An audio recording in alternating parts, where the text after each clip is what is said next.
Why are you being such a jerk, Dad? Dad?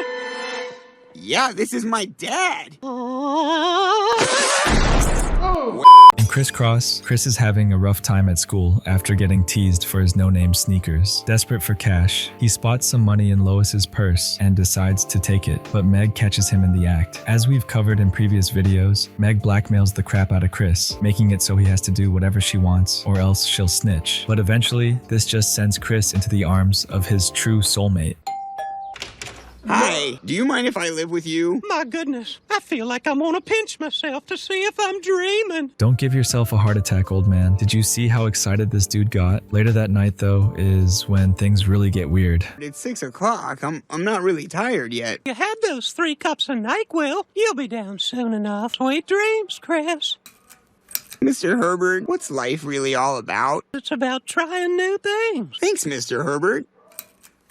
But don't you think it's scary to try new things? No, Chris. Life is like a new baseball glove. At first, you think you're never going to get a ball in there. But then you oil it up, work your fingers around in there a little, and pretty soon you're pitching and catching.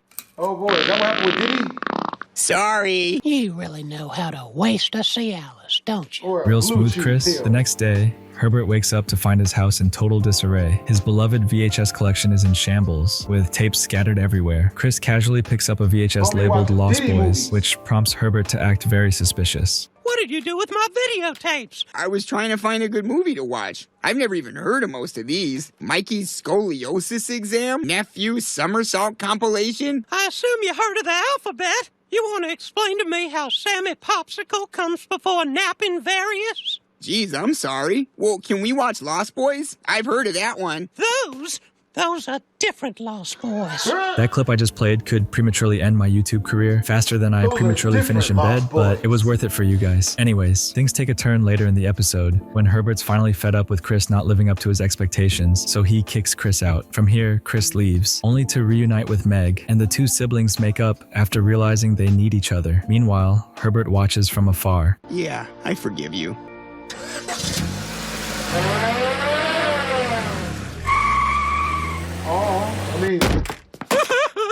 We broke up! The show is so f***ing weird, man. The main plot of Absolutely Babulous revolves around Stewie burning down the house after realizing all his awards are just participation trophies, leaving the Griffins to move in with Lois's parents. Meanwhile, Peter gets caught up in a bizarre bonding moment with Babs, leading to some family drama with Carter. There's a pie baking contest, a drunken night out, and even a near fight at a truck stop. But honestly, all of that isn't why we're here. Herbert pops up for a quick moment in this episode, his first appearance in a while at the time. When the Griffin's house catches fire, everyone manages to escape except Chris, and who comes swooping in to save the day? Chris is still in there!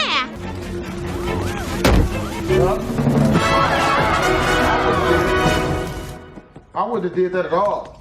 Good thing he got that. Instead of bringing Chris back to his family, Herbert just keeps running straight into his house. I'm sure a lot of Herbert's fantasies came true that night. To Love and Die in Dixie kicks off with Chris wanting to buy a gift for a girl from his school, but because he's a broke boy, he ends up getting a paperboy job. This must have been fate though, as this eventually leads to an encounter with a certain elderly neighbor. Oh, hey there, young fella. Come on over here, son.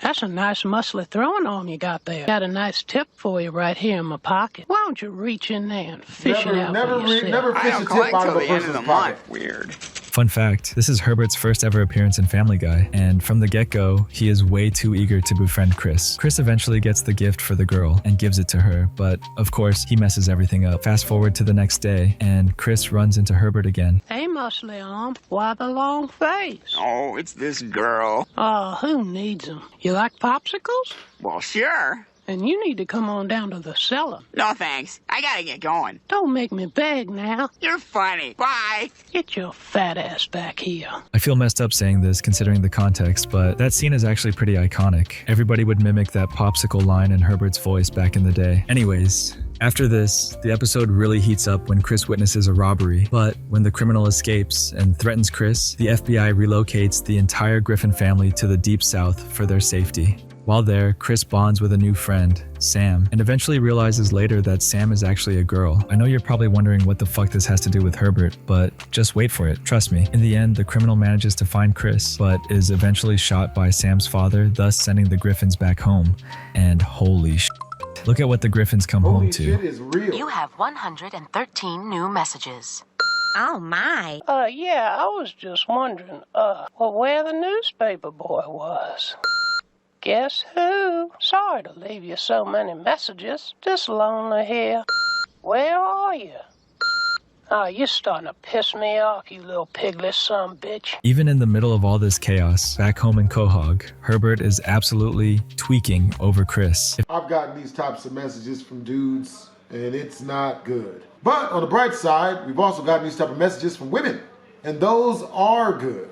Ha ha ha. If that's not true love, then I don't know what true love is. As you just saw, Herbert really tried to get Chris's hands in his pockets in that last episode and failed miserably. But in Barely Legal, he actually gets what he wants. The best targets are old rich people. Go get them. Oh no, there's no police here to help me. I hope you don't find the money strapped to my thigh. In Barely Legal, Mayor Adam West deploys the entire Quahog Police Department to Cartagena, Colombia, leaving the entire city extremely low on cops. And of course, Peter takes advantage of this. Hey, Lois, can you run inside and give me some oranges or whatever it is these things eat? What is that? This would be a giraffe, Isaac Newton. What with Mayor West sending all the cops away? Everybody can do whatever they want. You can't just break the law. You enjoyed that way too much, old man. In the episode Play It Again, Brian, Peter and Lois are dealing with some relationship drama, so they head off to Martha's Vineyard with Brian for a vacation. Now, with Peter being the clueless husband he is, guess who he and Lois leave in charge of the kids? So it would only be till Monday, and we could pay you for it. You've spent time watching children, right? Yes, sir. Yes, I have. You mind stopping by tomorrow morning?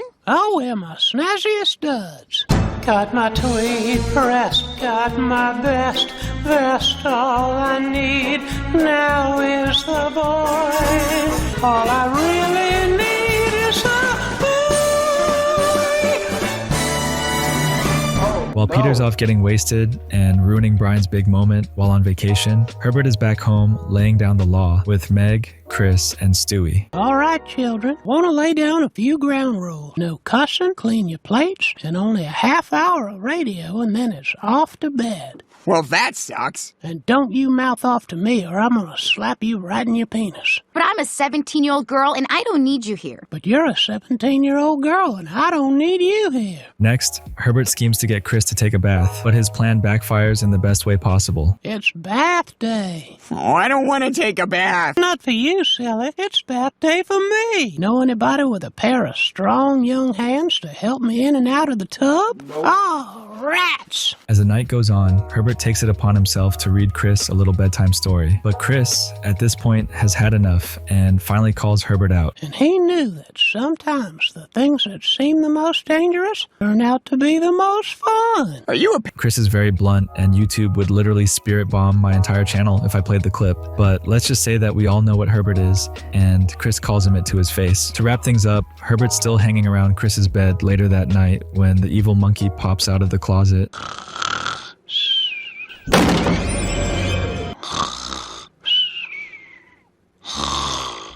Yep, don't want that. Talk about bad parenting, man. While Peter and Lois are getting into a love triangle with their dog, Herbert is back home reading bedtime stories to their kids. The episode Con Eris starts with Stewie discovering Brian's new hustle, dating rich, older women. While everything with Brian and Stewie is going on, Lois asks Peter to mow the lawn. Of course, though, Peter, being Peter, pawns the job off onto Chris. Okay, Chris, now if you're going to learn how to mow a lawn, the first lesson is that you always start by 7 a.m. For the rest, you can just watch this how-to video on YouTube. What's going on, guys? I'm Corey. Did you know Corey got recruited by ISIS? Salam alaikum, guys. This is Corey, here to talk about making a dirty bomb with stuff you can find in your kitchen. Great Caesar's ghost! It's like in my dream! You know, I've been looking for a muscly-armed young fella to mow my lawn. But I don't even want to mow this lawn. Would $3,000. $600 a week change your mind? Yes. You got a deal. Herbert, always looking for a reason to get Chris over to his house, desperately offers $600 to hire them to mow his lawn. And let's just say things get weird fast when Peter and Chris show up the next day. Hey there, Chris. You're big for your age, ain't you, Petey? Yeah, doctor says I eat too much candy. Why, what's this? Wow, how'd you do that? It wasn't a trick. It was stuck to your neck. Oh, yeah, sometimes I fall asleep on candy. While Chris and Peter are busy mowing Herbert's lawn and hilariously dumping all the grass waste onto Joe's yard, Herbert brings out cookies and juice, but this only results in Chris feeling a little jealous. Sweet! But Mr. Herbert, you always made the cookies with the large pill in the center for me. I thought I was your favorite. Ew. That's a real dark joke, hinting at Herbert's history of doing, well, questionable things. Later that day, though, Chris absolutely snaps when he overhears Herbert and Peter playing horsey. Petey, let's play horsey. What the hell? It's time you did all the work and I goof off with Mr. Herbert. What are you doing? What are we doing? No! No! Jesse, is this really happening? Now, how does Herbert react to this shocking news? I ain't the one going down. You're going down. No way! I'm gonna pound your ass! No. You're seeming kind of cocky, and I hate cocky. Boo, cocky. Oh, No! Why are you being such a jerk, Dad? Dad? Yeah, this is my dad. Oh, Well, what's he that? often said he wanted to explode all over me. So weird. While this episode may primarily be about Stewie and Brian, Herbert really steals the show with his obsession over Chris and Peter. I can't believe I just complimented this creep, but anyways, next episode. In LASIK Instinct, Lois accidentally hits Stewie's playmate, Doug, with her car and ends up needing LASIK surgery. Unfortunately, the surgery leaves her temporarily blind, which spirals into her starting a whole marketing campaign about her experience. Meanwhile, the Griffins volunteer to build Doug a treehouse to Can't avoid hit a our lawsuit, children, but baby. things get out of hand fast when Doug keeps adding on extra activities to spend more time with them. But the real eyebrow raiser in this episode, Doug casually mentions that he has a friend in common with Chris. We have a friend in common, Mr. Herbert. We're friends. Sometimes he comes to my art shows and we get ice cream after. He takes you to the park where the swings go really high. He does! That'll stop. I've seen 1,000 of you. I've outlasted them. I'll outlast you. Now, given what we know about Herbert's past behavior, it's more than concerning that he's hanging out with Doug, a literal kindergartner. While Herbert's only mentioned briefly in this episode, the reference is enough to remind us just how weird and unsettling his character is. In German Guy, the Griffin family starts worrying about Chris's personal amusement habits, because that's totally not awkward. His little habit of personal amusement is getting way out of hand. I mean, look at this. What's that, some kind of board? It's Chris's blanket. I'm pretty sure our washing machine is pregnant. Maybe you guys should help find Chris a hobby. Hey, Chris, get in here. We are going to find you a hobby. What do you think of that? Okay. There you go. That's the spirit. Yep. Peter decides to help Chris find a hobby, and For real. while they're out, they run into Herbert. Hey, Christopher, what you up to? That's a song. My dad's helping I'ma me make- find a hobby. Chris, don't waste our Everybody time great. with the elderly. They're It'll be dying. great. Oh, Please, God, let me just sniff his hat. I will throw up everywhere. Now I want more. Chris gets left on his own and ends up befriending a puppeteer named Franz. But Herbert quickly recognizes Franz for who he really is, a former German soldier. When Herbert tries to warn Chris, Chris doesn't believe him. Where you going? I'm going to Mr. Gutentag's house. His name isn't Gutentag. It's Schlecknacht, and he's a Nazi. He's my friend. I'm trying to help you. Help me what? Clean your pool with my shirt off? Or wash your car in jean shorts? I know what you're about, Mr. Herbert. Free labor, and I'm not into it. You have to choose. It's either Franz or me. Eventually, things escalate when Chris realizes that Herbert is right, but it's too late and Franz locks both Chris and Peter in the basement. All right, let's figure a way to get out of here. Oh my God! Mr. Herbert! Oh, he can't hear me. Jesse! Jesse, what is it, boy? Chris! You were right, Mr. Herbert. All my life I wanted to see you locked in a basement, but now that it's happened, all I want to do is get you out. I'll be back with help. Here's where things get wild. Herbert suits up to confront Franz, and while going through his closet, we see him cycle through outfits, a jester suit, a bunny suit, and finally his World War II Army uniform. But hold up, what? So, does this mean Herbert's a furry? Ew, maybe that's his true #1 psycho moment right there. But the fight itself is priceless. Franz pulls off his sweater vest to reveal a full Nazi uniform, and the two old men engage in the slowest, most geriatric battle of all time. There you go. Yeah. Fight. Yeah, fuck him up. Yeah. We hit. Watch the legs.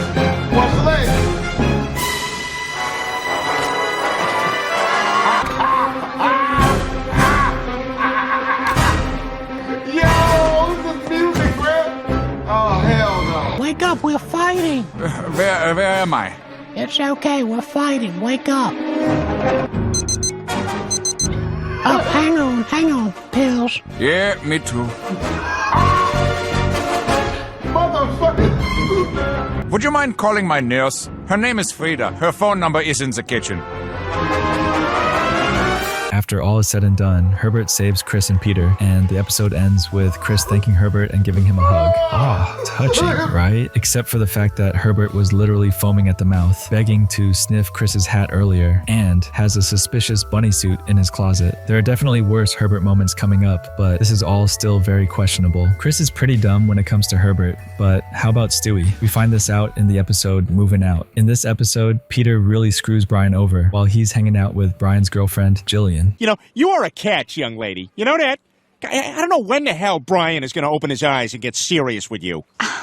I really wish he would. Never. It'd be so great if we were at least living together. No. Well, you need to just lay it on the line with him. Either he commits to you or you're gone. Or you get the hell out. What the hell did you do? Get her the hell There's out. only one problem. Brian cannot afford to live with Jillian, but don't worry, Stewie bails his ass out, all while also giving us another creepy Herbert moment. So how's it going? It's going great. I can't afford the rent. Sounds like you need a roommate. I picked up Chris's paper route. Gosh, gosh, bagosh, it's a brand new paperboy. Piss off, you perverted old freak. We got a fighter. He doesn't say much, but we already know where this is going, and it's even worse since Stewie is younger than Chris. In the courtship of Stewie's father, Peter's annoyed that he never gets Employee of the Month at work. No matter how hard he tries, it always goes to his coworker, Opie. After some terrible advice from Joe about kissing up to his boss, Peter throws a surprise cockfight in her house. Spoiler alert, it doesn't go well. Meanwhile, the real action happens in the B plot with Chris and, of course, Herbert.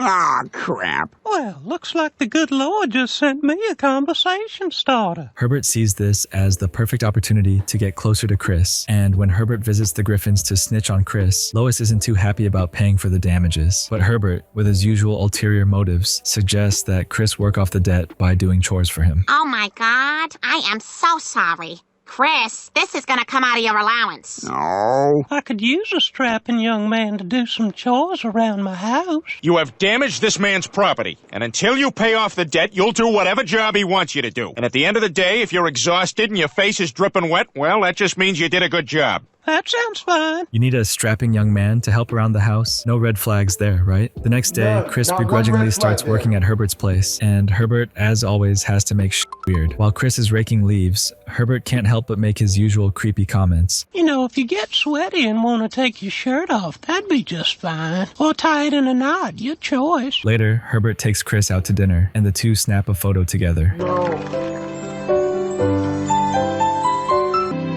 He rakes and trims the grass between our frozen dinners and our bedtime, 9:15. We snuggle watching Lucy. I know a couple of dudes personally who did this. I don't even think they was in the dudes, man. Free the homies, man. I'm not gonna say their names, but free the homies, bro.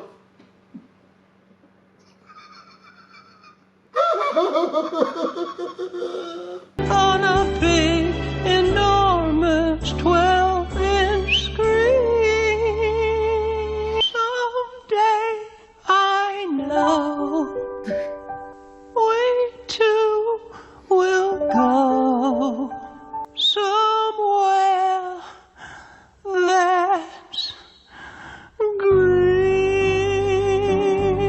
Are you dead? As you just saw, Herbert starts fantasizing about a life where Chris is his hardworking husband, and he's the trophy wife. We get a full-blown musical number with Herbert dressed as a woman, imagining an entire life with Chris, including kids and all. The whole thing is styled like a 60s or 70s sitcom. It's psychotic, but it's Herbert, so no surprises there. After Chris finishes his chores and heads home, the episode ends with Herbert sitting in his living room, and we get one last dark joke before the episode wraps up. I guess we gotta find some other way to spend our evenings. Back to ESPN coverage of the Little League World Series. Jackpot! While Peter's busy fighting off Disney villains and trying to bond with Stewie, Herbert's obsession with Chris romance reaches new heights in this episode. From getting Chris to work off his debt to imagining himself as Chris's wife, Herbert never disappoints in finding new ways to be deeply unsettling. Anyways, thanks so much for watching. Hope you guys enjoyed the video. If you did, make sure to comment, like, and or subscribe. It's your boy BlastphamousHD. Twizzles.